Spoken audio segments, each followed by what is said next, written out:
Sahanau Bhunaktu Saha Viryam Karavavahai Tejasvinavaditamastu ma Vidvishavahai. Om Shanti Shanti Shanti.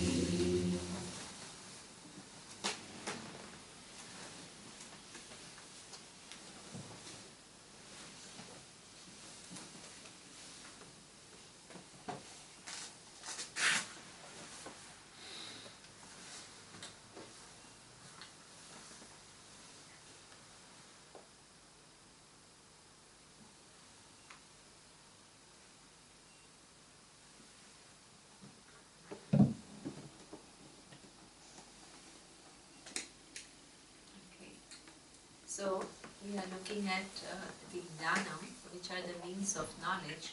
For this knowledge, we saw amanitva, absence of conceit, adambhitva, absence of pretext, then ahimsa, non-violence. Let's look at the other ones. Shanti. Shanti means accommodation.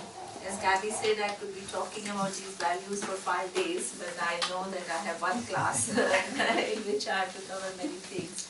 So what I thought I will do is, I will just explain what this accommodation is, and then just give you one example and move on, so it gives you some kind of an idea as to how this value works in daily life. Right. So accommodation actually means that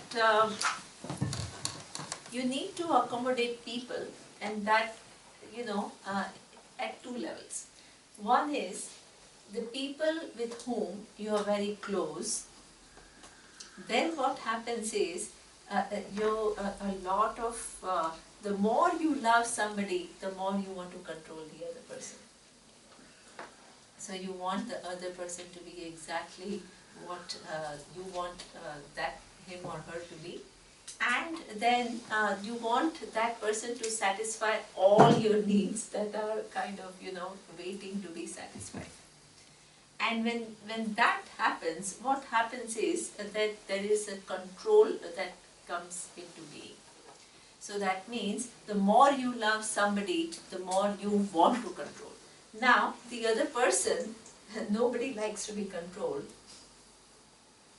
So therefore, instead of coming closer to you, the person begins to be going far. It creates conflict. So accommodation means you respect other people. And also, even if they are very close to you, there is never going to be a time that they agree with you about everything. That they will do everything that you want them to do.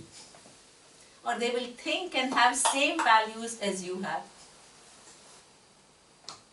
So that means you have to let people be. That is called accommodation. You don't invade the space of others. Now, with people that these are the people that you love. Now, I'll give you one example. And that was also a very telling example. It's interesting how our deepest things come out either with our husband or our kids, or this is the place where it most comes out. So when we were in Bangkok, there was some Indian festival, and somebody was hosting it, so a lot of people were there, and the host family wanted to show that how they are imbibing what they value, Indian values to their kids, even when they are living abroad. So after the festival is over, the mother tells her daughter, who's 6-7 years old, to come and perform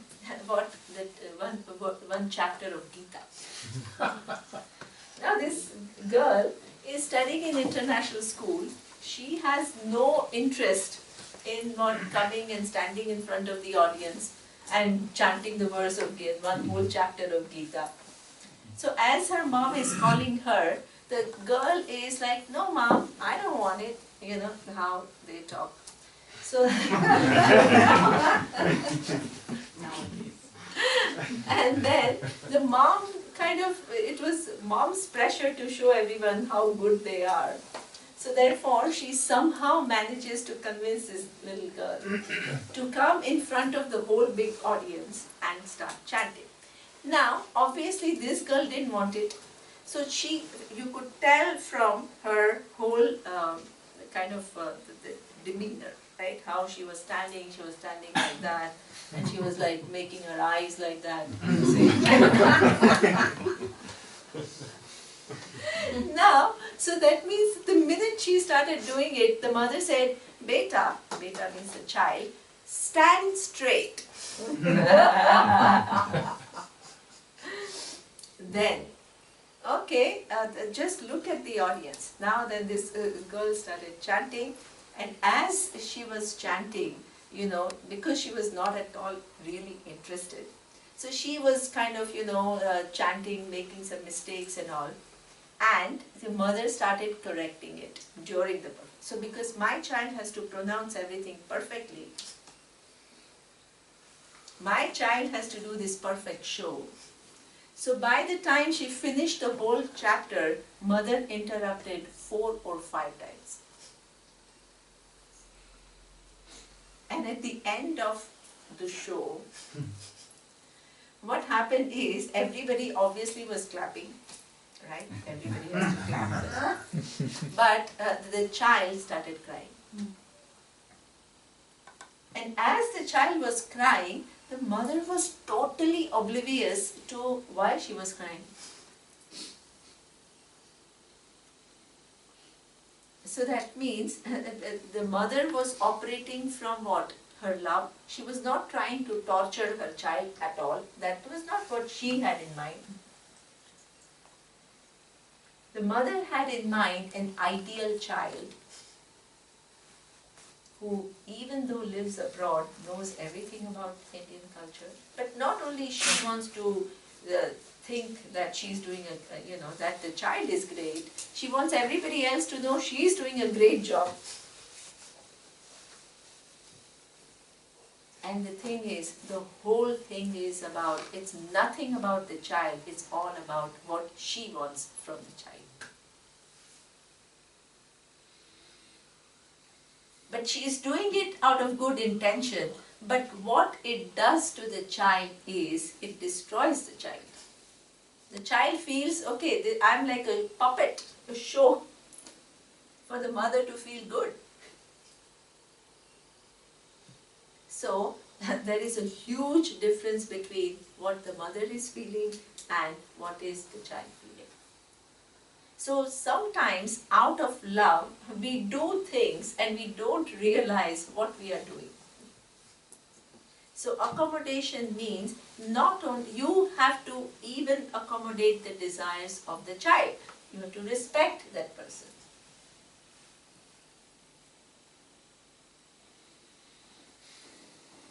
You don't own anyone. So therefore, this is called accommodation. You accommodate everyone, you accommodate their position, you accommodate their thinking, and you respect. Learn to respect that.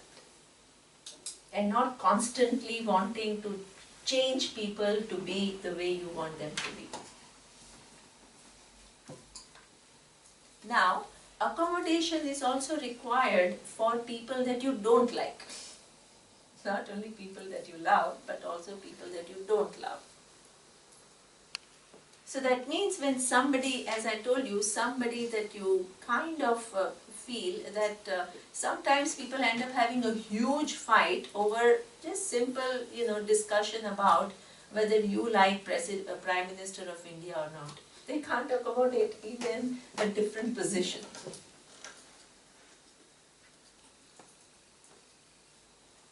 So that means now, or sometimes the person did something to you and you feel hurt and you cannot relate to the other person. Now, what is important is to understand that There is nobody in the universe who's always going to have the same opinion and same values as you do. So even if you are evolved, you have to learn to accommodate people who are less evolved.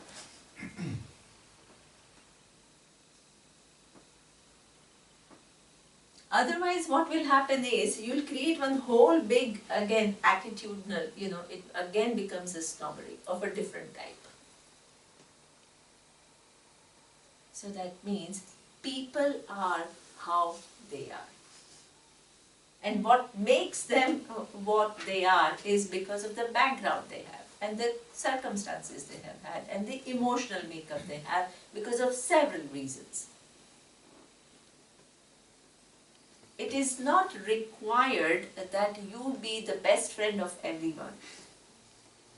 It is not required that they will all love you. There are so many people who hated Lord Krishna also.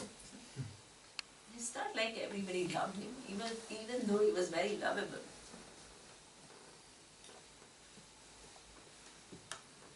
So that means you have to let people be. You can decide whether that person's values resonate with you or not. That's okay. And then decide whether you want to be close to them or not. But to carry a value judgment over them and to dismiss them with criticism is something that you have to avoid. That is called accommodation. You can see it. It's not like you have to lose your capacity to see it, but that very strong opinions, judgments, that is something that is not only, in fact, that person may not even know, but it harms you. It creates a certain kind of a dissatisfied view. So, the more you accommodate, the more you free yourself. And the more you accommodate others, the more you will accommodate yourself also. Because each person has a flip side, which is called the dark side or the shadow or whatever. There is no human being who is perfect. And the more you see that, hey, everybody is like that, and then my difficulties, my areas of growth are also okay. From that day, you will stop being self-critical. You will make an effort for growth, but not by this whipping yourself. The way people talk about themselves when they come to me, I know exactly. Somebody will start by, oh, I'm trying really hard to bring Ishvara in, but I can't do it.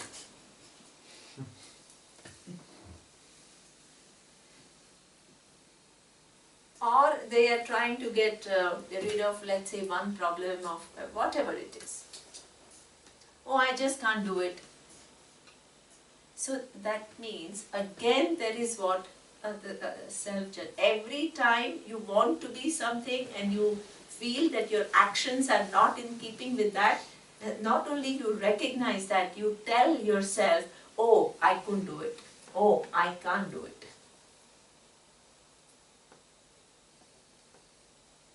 What you need to do is tell yourself, yes, this time I could not do it. I fell back into my habitual being, but next time I'll be more alert. That's a lot more empowering message than, oh, I still can't do it. Oh, I'm having difficulty. Everything is actually coming back to your self-judgment and self-non-acceptance. The language that you speak. You don't realize.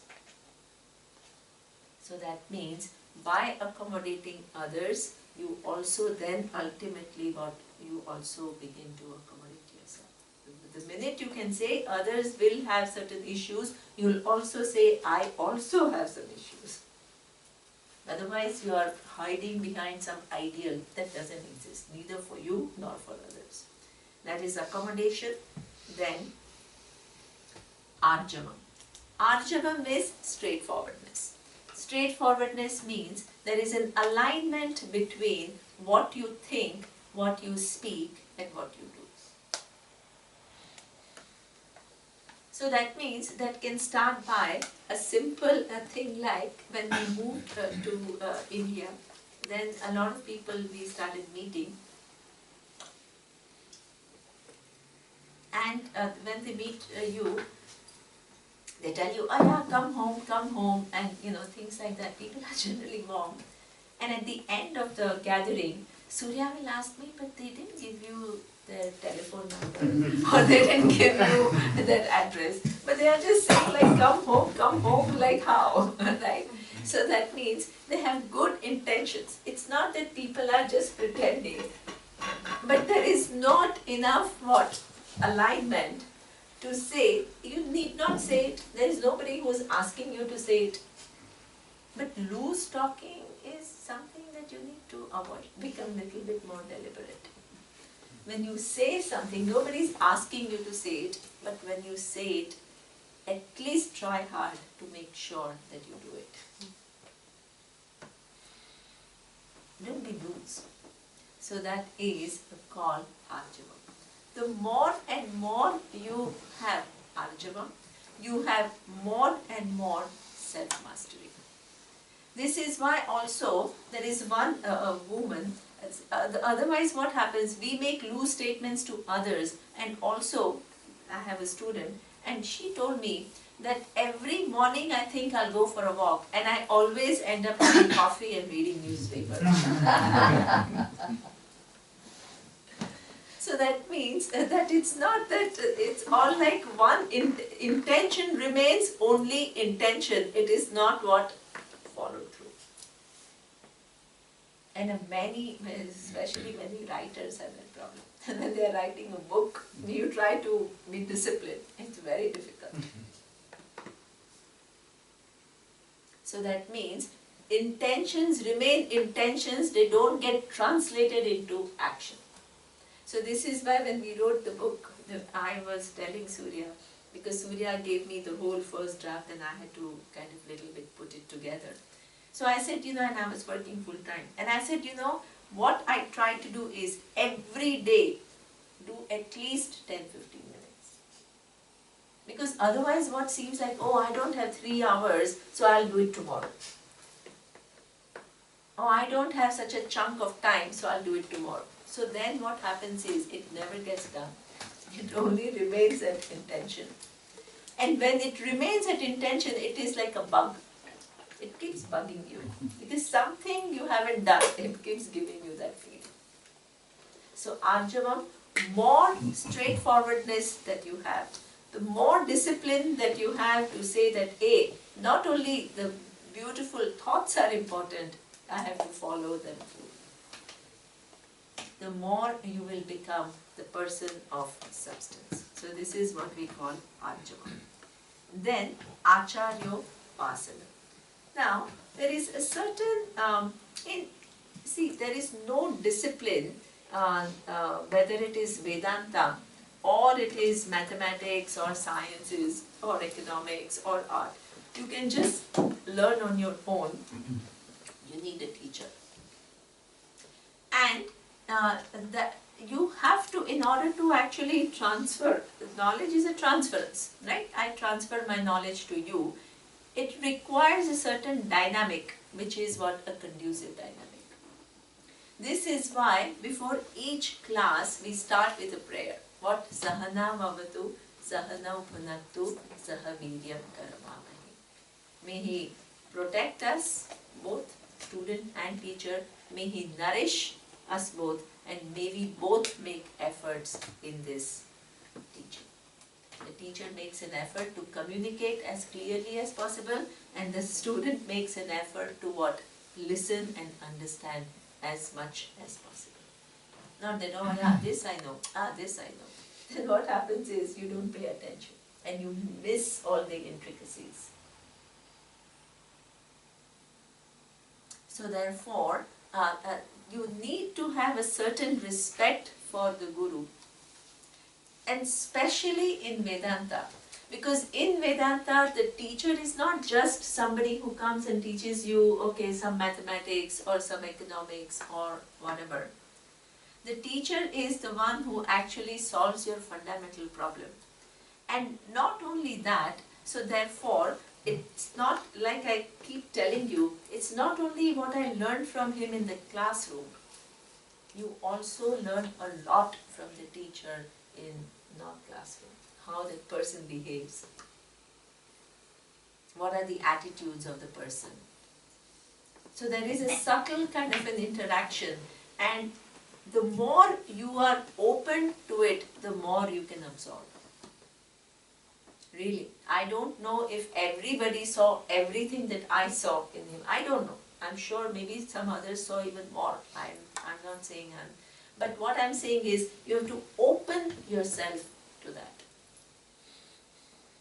It's not only classroom teaching. It is, the majority is the classroom teaching, but it is a very special relationship, Guru-Shishya. So therefore, there is a certain amount of little bit what you call fusion. Fusion, it doesn't mean that there is some fusion. It only means that the minds meet.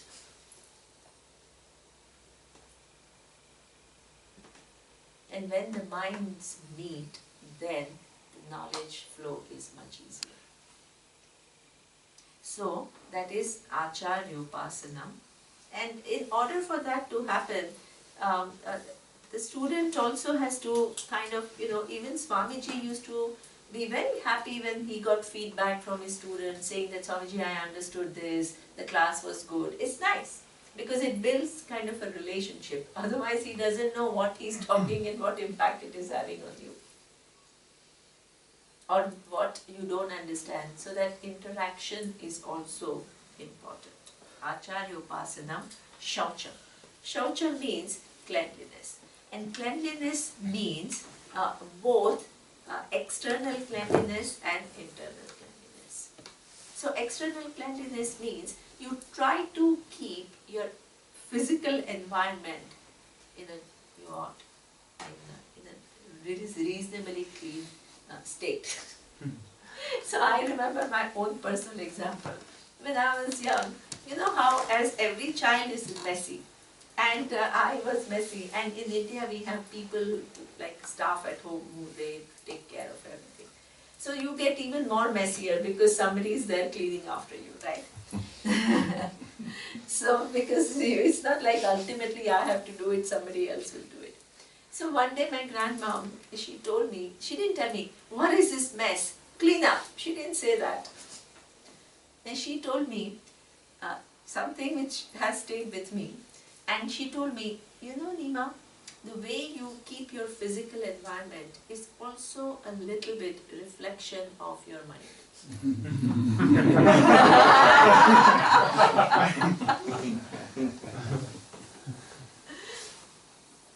And then I said, oh my God, my mind is so messy.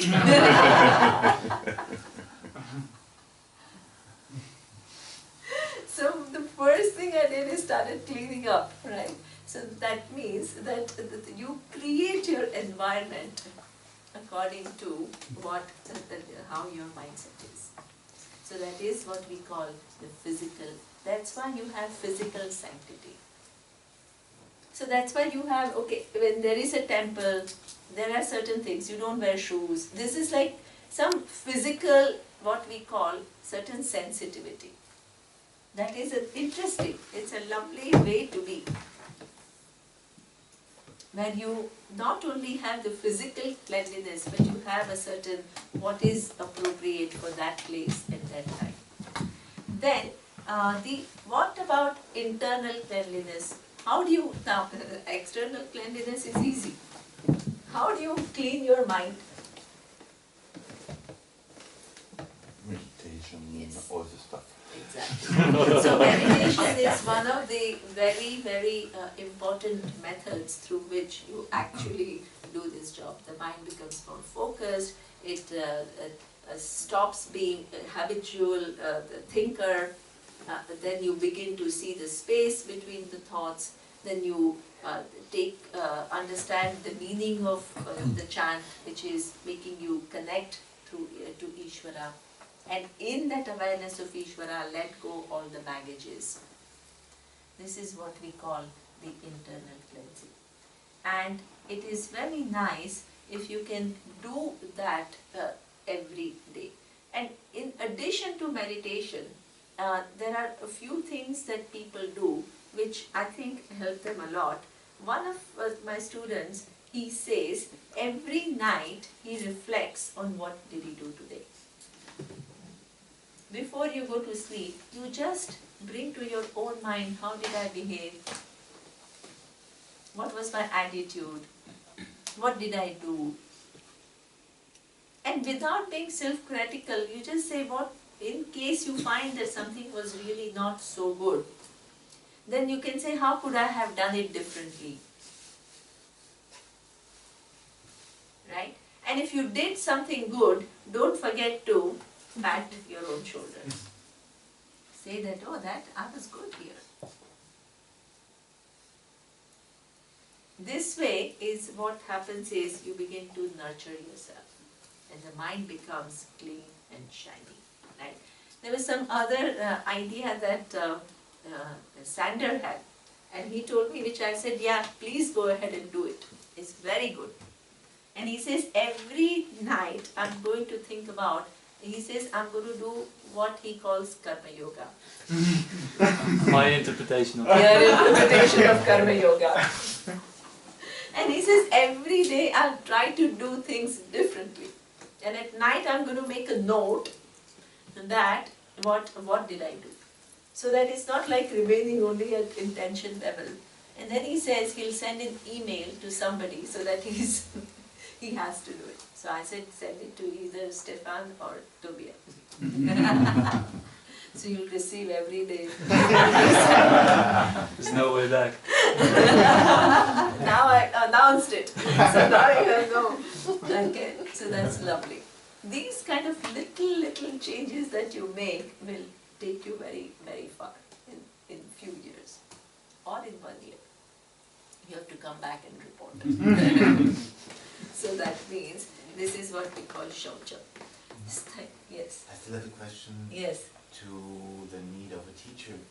Yes. In your experience, how important is the classroom in comparison to the one-on-one personal coaching? Is that a necessity? Okay, that's a very good question. In fact, I think, see, in the traditional the times, there was never such a huge classroom. There were only like 2-3 students, and they used to live with the teacher. There was this whole Gurukula. Gurukula means Guru, the person who is the teacher, and you become like a Kula means a family member of the teacher, and you begin to live, and the teaching goes on for almost 12 years. How big is your flat?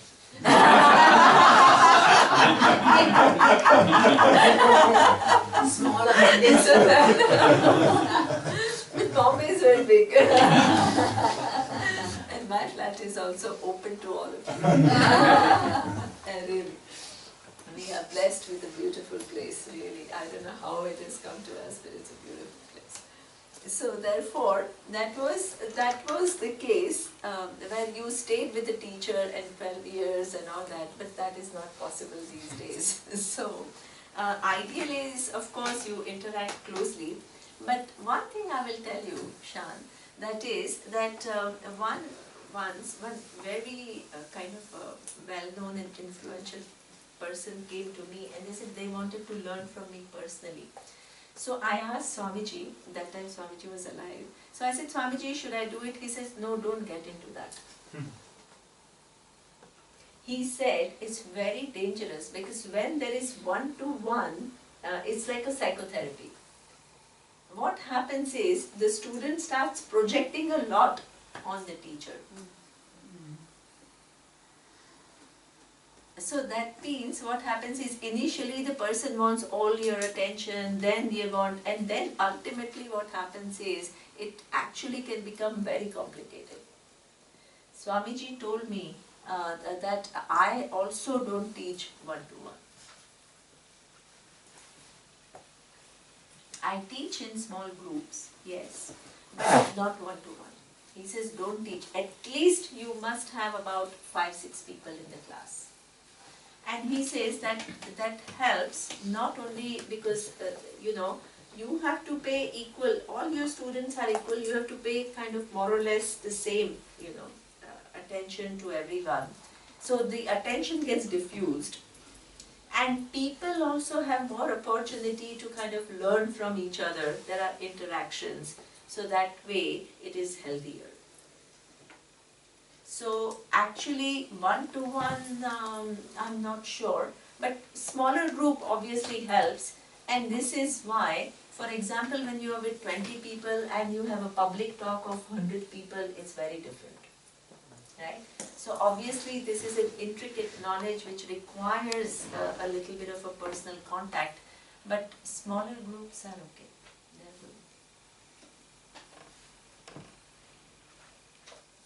And I think maximum, I don't know, but Swamiji managed to have how many, for 3 years, for my class there were about 50 students, 50 of us were studying together, and Surya had 80 students in his course.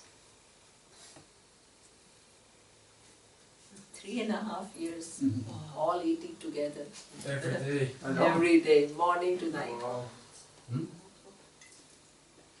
Was he alone in the Huh? Was Swami alone? Swamiji was the main teacher. Then when he was traveling to the US, then there were some other teachers who were teaching in his place. But Sanskrit we had different, chanting we had different, but the Vedanta was all taught by him, mostly.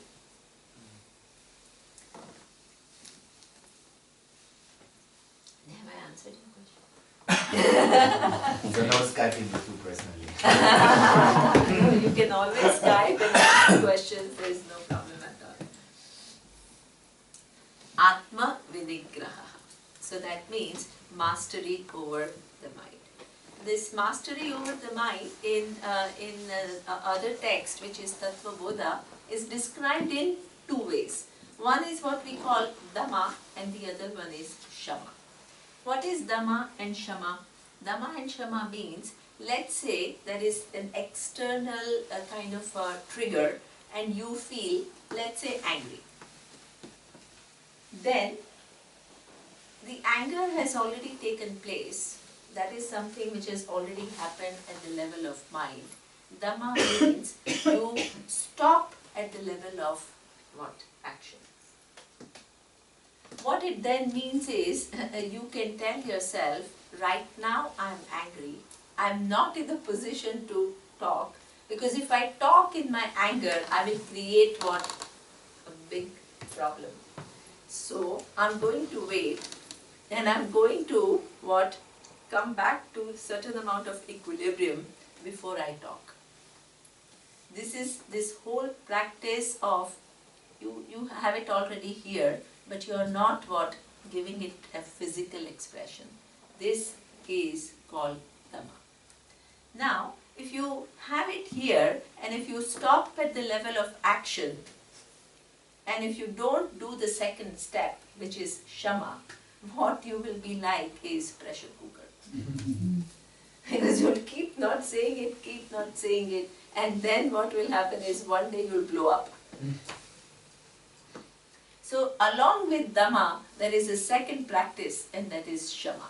What is Shama? Shama means after that you have stopped the physical expression, you need to little bit ask yourself, where is this such a huge anger coming from?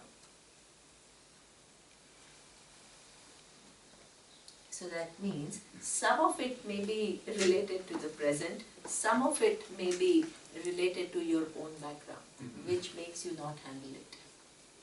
It reminds you of something which you can't handle. So therefore, that when the emotion comes, first thing is not to immediately act upon it, but then what? In the long run, you need to look into that emotion and do the correction. So that is called Shama. Okay? So that will lead to mastery over the mind. So now, these are how many? Amanitvam, Adambitvam, Ahimsa, Kshantihi, Arjavam, Acharyopasadam, Shaucham, Stairyam, Atmavinigraha. 9 values. Totally there are 20 values. and I have only selected one verse with 9 values. So those Lord Krishna says are what Jnana. The mind has these values. Then what is the Gneyam? To be known will be easy for you. Otherwise, it is a struggle. So what is Gneyam? So he explains in the next verse. Neema, what is steadfastness? That was in the English translation. Yeah, we didn't talk about Oh, sorry, Stairyam. Stairyam, okay, okay, good. Stairyam. Stairyam is steadfastness, and that means that you persist. Persist in whatever goal that you want. It's not like, and this is an amazing thing. Every retreat, I'm just giving you one example. Every retreat we have, when people ask me how many people are coming, I never know, because there are always people who drop out at the last minute. Always. And also there are people who come in the last minute. Both. So that's why there is a whole as though reshuffling, last minute reshuffling that happens. Now, what happens is, and this is the universe, this is what I would say, that the minute you decide to come to the class, other options will come up.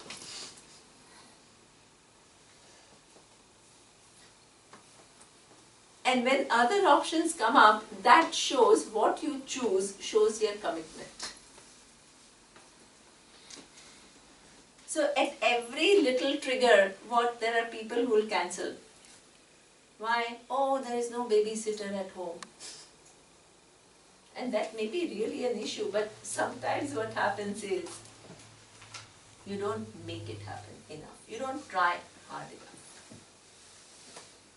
So that means it is like, there is many things that I want in life, and this is one of them.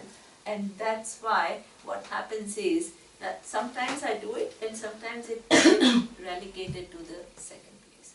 If you decide something, whether it is your career or your education or anything, it doesn't have to be Vedanta, or your profession, it's not like from the first time everything is going to work your way, but if you really believe in it, you have to persist. That persistence is so important, that dedication is so important.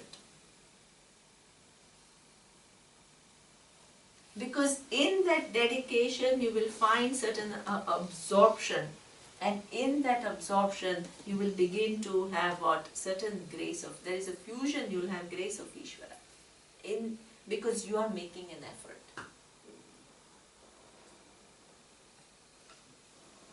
You are staying with it. This is how so many people, they don't start with some big thing, but they are persistent.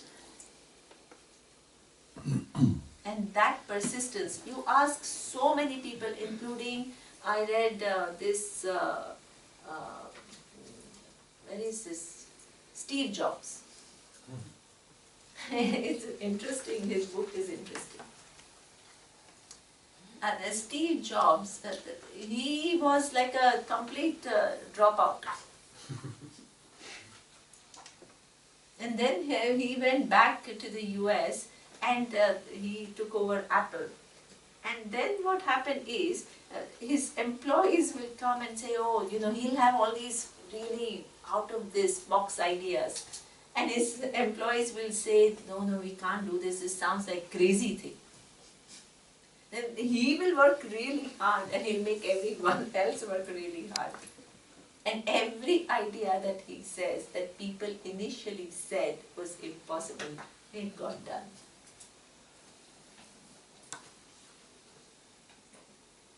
So that means you have to keep at it, and you have to be in a problem-solving mode. This didn't work, what else? That didn't work, what else?